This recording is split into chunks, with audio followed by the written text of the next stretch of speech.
Nauwi sa pamamaril ang simpleng inuman ng tatlong construction worker gabi noong linggo sa barangay Kalulut, City of San Fernando, Pampanga. Pinagbabaril ng isang construction worker ang dalawa nitong kainuman gamit ang sumpak.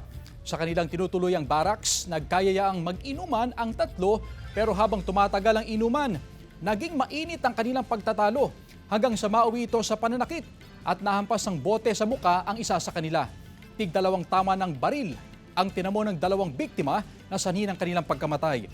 Patuloy ang isinasagawang manhunt operation ng pulisya sa tumakas na sospek. Yung isa pong victim is hinampas daw po, allegedly, based po dun sa asawa ng isang biktima ng baso ng kanya kainuman sa muka.